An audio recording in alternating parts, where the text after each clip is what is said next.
Hey guys, Matson115 here. We're going to talk about the Brawlers Guild and fighting your way up to the top. The Brawlers Guild is an activity in which you fight bosses in a ring by yourself. There are 10 ranks, and you must fight these bosses to climb them. Before you can, however, you need to be invited, which is achievable through either a blood-soaked invitation that drops from rares all around Pandaria, or you can bid on the Black Market Auction House if you don't feel like searching for rares, or a Brawler's Pass from the other players. Once you're invited, you can enter the Brawlgar Arena if you're Horde, or Bismo's Brawl Pub if you're Alliance, and talk to a guard to queue up. Yep, you have to wait in line for others. If you click off that buff or leave the area, you lose your spot. By the way, I started recording these fights at 510 item level and mostly Celestial gear, then later got up to 533. You'll see the difference later in the video. I recommend you get full Celestial gear before you start this, by the way, especially because there's a 2-minute DPS check, which, if you fail, the ring will fill up with fire and kill you. We will start with rank 1, with Bruce first. This Crocolisk only has one important attack, Chomp, Chomp, Chomp. Just sidestep him when he does that, because no matter how geared you are, it will kill you in a split second. Really, any avoidable damage in Brawlers Guild will do a huge amount of damage, if not kill you, if you let it hit you. Next is Vian the Volatile. The spellcaster who casts fire spells at you, casts volatile flames which leave an orb on the ground that neither you nor him should touch. They buff his damage and cast speed. Lava Burst, which does damage unless interrupted, and Fire Line, which spouts, well, a line of fire. Avoid it. Then Goredome. This boss just does Lumbering Charge, which if you let it hit you, you die instantly. Escape the red circle before he reaches it, and always be moving so you're prepared. Last but not least for rank 1 is Dungeon Master Vishas, whom you may remember as Interrogator Vishas from Scarlet Monster, Graveyard, and Vanilla. He empowers his weapons with heated pokers for 8 seconds, during which you just put a slow on him and kite, or pop a defensive cooldown and face tank the damage. He also casts Naughty Secrets, which does a little shadow damage and puts a debuff on you, increasing shadow damage taken. Interrupted. Rank 2 starts off with a rather annoying little shit named Dippy. The penguin must be attacked with direct hits to be pushed back lest he peck you, killing you instantly. If you're melee, run back if you get him against a wall, as he has no room to fall back and will peck you regardless. The only reason I survived this here is because of Die by the Sword, making me parry his ability. Then you will fight Kirrawk. He casts a simple lightning bolt in addition to Storm Cloud, which makes you take a little extra damage when you attack him with the buff. You can purge it, by the way. And he has a tornado that sends whomever gets hit by it up into the air. Make that whomever be him, not you.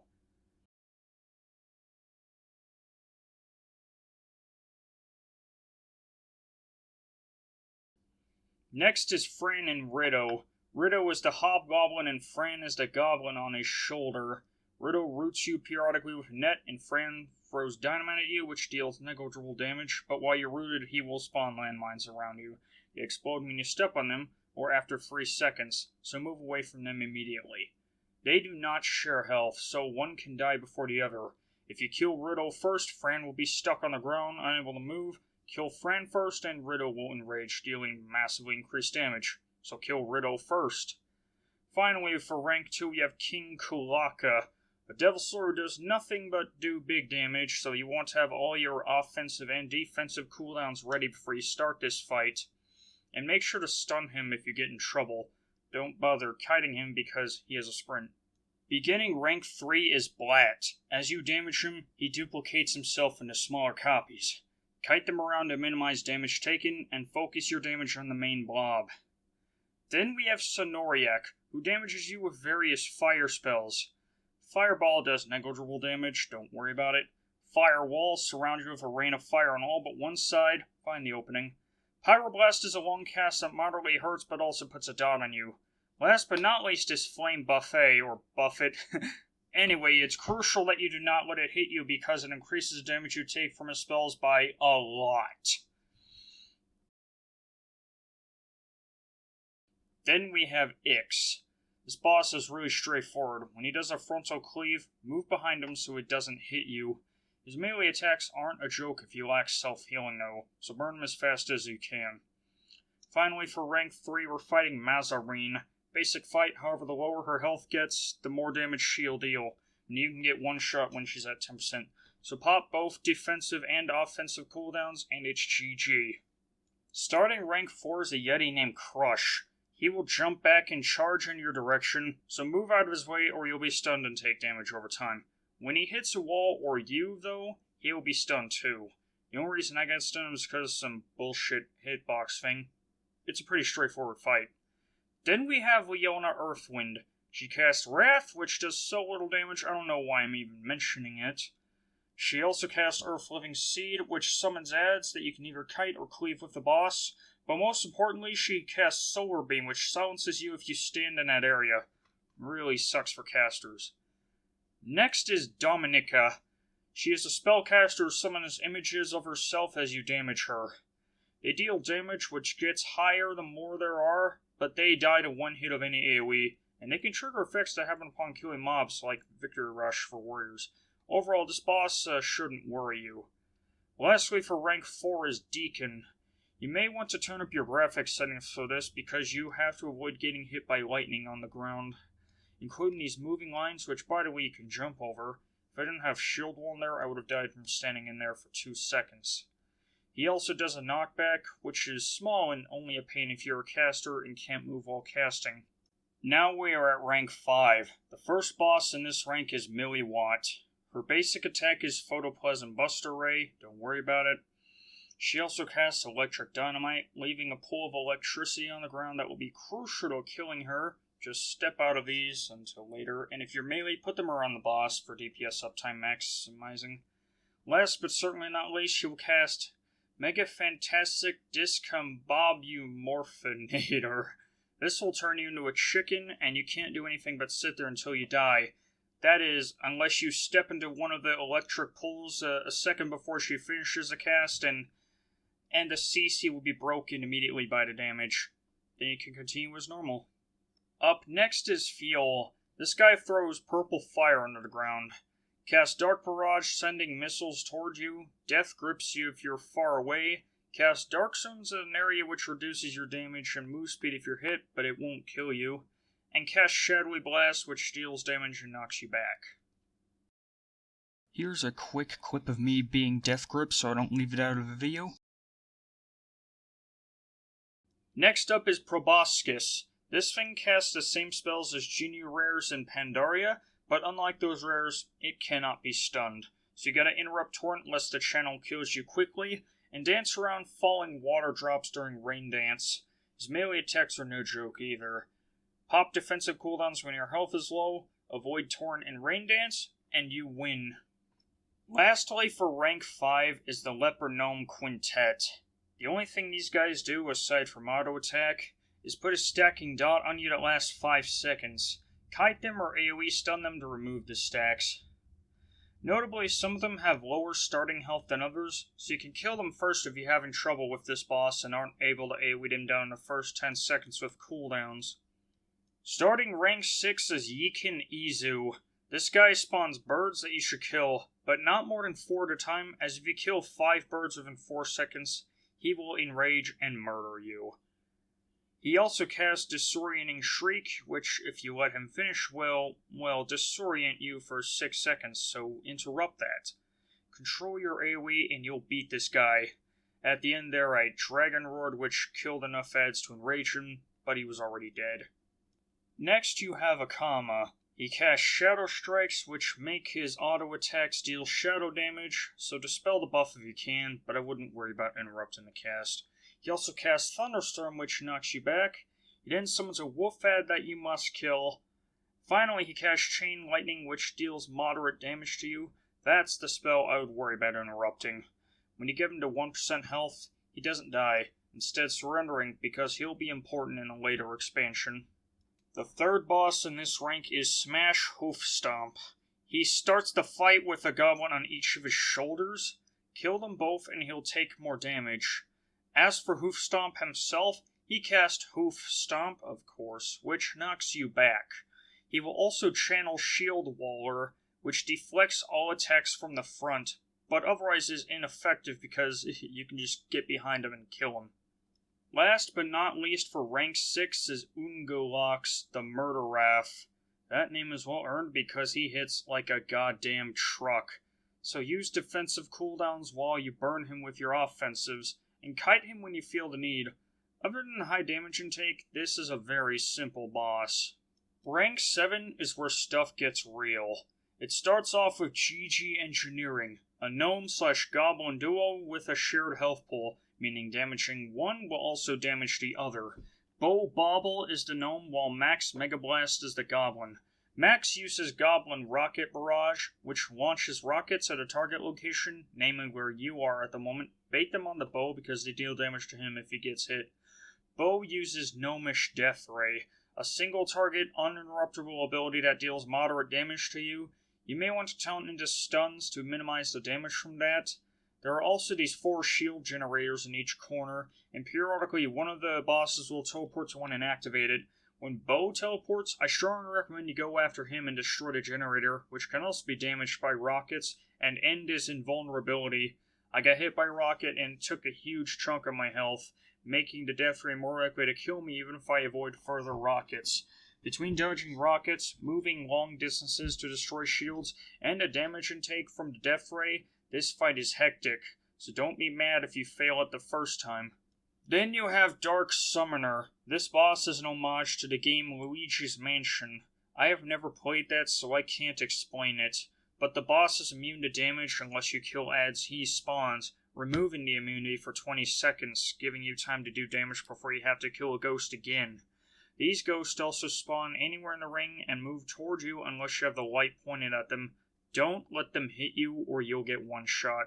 Just watch your front and back for these bastards. Keep them from getting the drop on you. Last and definitely least, he casts Shadow Bolt. Doesn't hurt too much, but you should interrupt it when you can because it's damage that doesn't need to happen. By the way, there's a lot of pop culture references in the Brawlers Guild. In fact, the activity itself is based on the movie Fight Club. That's a must-watch. Now we have Battletron. This robot summons 7 of these floating mines that revolve around him. Any attack or spell that happens next to a mine will detonate it and deal substantial damage. Careful not to detonate more than 3 of these because he will replace them if enough are damaged. He also has an unstoppable attack that deals enough damage to you that you will want to talent into self-healing abilities if it's an issue. About the mines, you have to fight him in the gap between them. This makes the fight easier for melee and ranged classes, especially those that cannot move while casting. Now lastly for rank 7 is Meatball, who is a joke. All you do for this boss is hit him and run over the purple zones that spawn when you hit him. They heal you and give you a stacking debuff that increases your damage. But keep in mind, aside from the default 2-minute enrage timer in place for all bosses here, Meatball himself will enrage if he lives for too long. So pop your CDs and burst him down. We have 25 stacks of that debuff, give or take for non-warriors. By the way, if we get a re-release of Warlords of Draenor in Legion, defeating Meatball will reward him as a follower for your Garrison and Class Hall respectively. If you have made it to rank 8 and are a clicker and or keyboard turner, it's high time you drop that habit and use your keys to do your rotation and your mouse to turn. Because this is Hexos, an annoying-ass fight based on the video game Super Hexagon. While you fight this guy, you are rooted and thus can only turn your character. You must face the openings in the shapes. If you touch any of the pink lines, you will die instantly, even with cooldowns up. Although sometimes you may instead be reduced to low health, so consider that your lucky moment. This fight is just as difficult to execute as it looks. And of course you still have the default 2-minute enrage timer, so you can't take too long. If you just got to this point, I suggest doing dry runs, meaning practice avoiding the solid lines while you damage him. Everything after this boss will almost seem like a joke in comparison. Almost.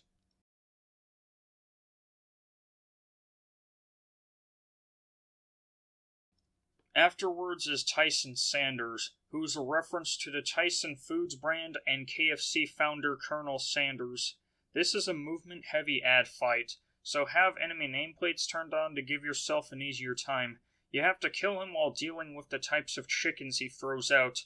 Explosive chickens will explode if you touch them, but you can also kill them near Tyson and he'll take some damage, Well-fed chickens will just hit you and gain a stacking buff that increases their damage the longer they stay alive, so kill them ASAP. Electro chickens just take no damage and do nothing, but that's probably just classic being buggy, because in original mop, they knocked you back whenever they hit you and left behind an electrical zone, I think.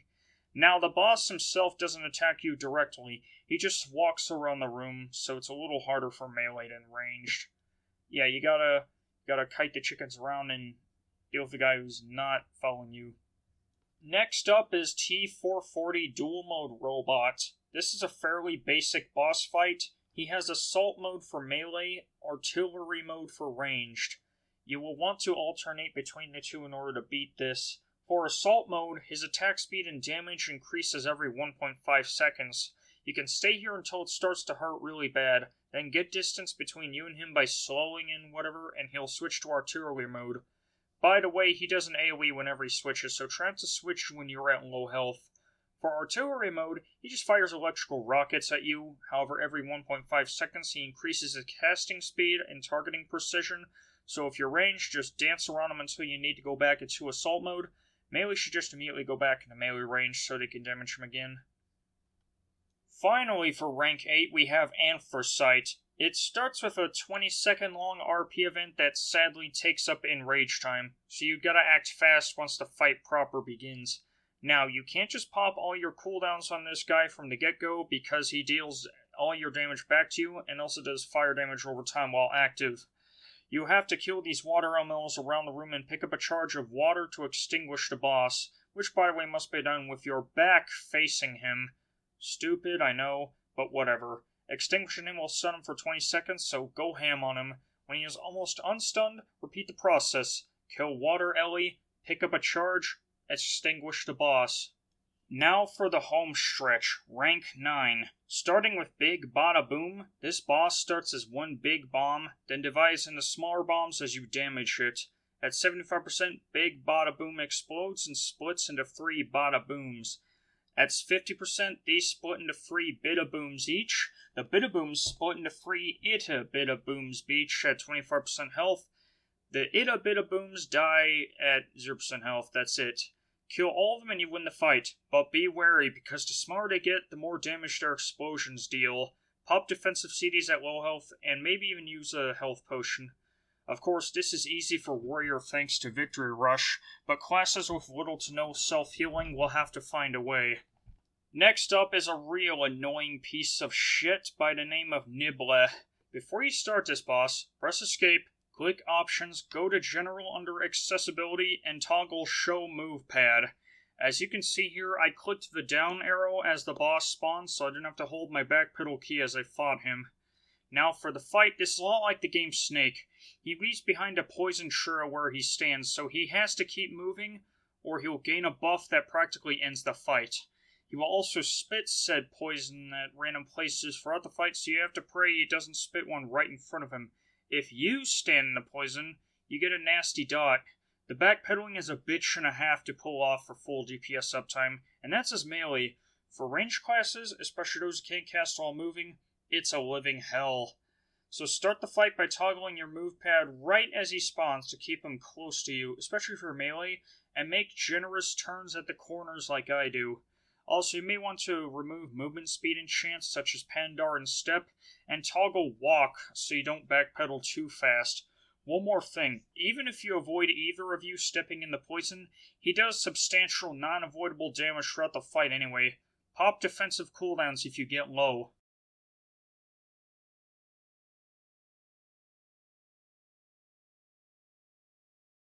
The penultimate boss is Dr. Fist. This is the last relatively easy fight in this activity. I say easy because there's not much to him, just DPS him down and avoid his abilities. Think of these like pizza slices. Left hook is an 8th slice, small frontal cone. Right hook is a 6th slice, slightly larger than left hook.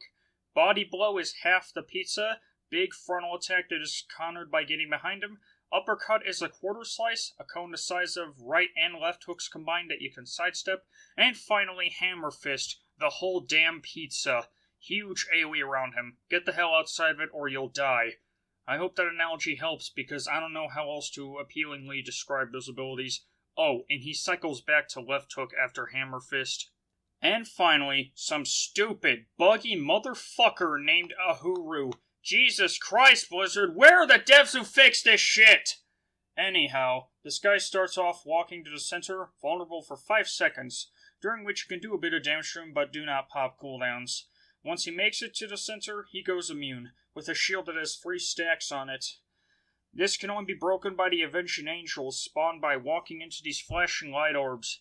But watch out for the non-flashing orbs floating around the room, for touching one will take off 200,000 health from you before damage reduction. Because you still have the 2-minute enrage timer to deal with, you effectively only have 1 minute to remove his shield, and 1 minute to kill him afterward. If you're not super geared, I suggest spawning 3 of the angels and getting them down to 50% at roughly the same time. Be careful not to damage them past that, or you may kill them. At that point, they will charge up an ability called Charge. During their charge up time, you go to a boss and position yourself in a way that the charge will hit him and remove a stack of his shield. Now remember when I called this fight buggy? That's because they have to hit him at an exact angle, like right through his center, or it won't remove a stack because his hitbox is a little smaller than his model. If you fail to remove a stack with one, just wipe it and try again. Once you have the shield down, he will root you for a split second and cast Divine Circle, which surrounds you with burning light orbs. Go for one immediately because taking more than one is very likely to kill you. Now you're still on the clock, so pop all your cooldowns and go ham as fuck on him. At times he'll do knockback, but that's rather negligible. He'll cast Divine Circle again and then complete heal. Guess what the latter ability does? Interrupt it immediately. Now the problem with that is that he'll cast that sequence abilities again about 12 seconds later. If your interrupt is not off cooldown by then, you must use a stun or other form of CC to stop it. I've seen Shadow Priest have a problem with this fight due to silence their interrupt being on a 45-second cooldown, so they had to use Psychic Scream instead. By the way, let me know if their Psychic Core works on this boss too. Now this is it. Rank 10. It took me months to get here, mainly because not all the fights were available when Brawler's Guild came out, but I hope it doesn't take you that long to get this cool-ass mount here.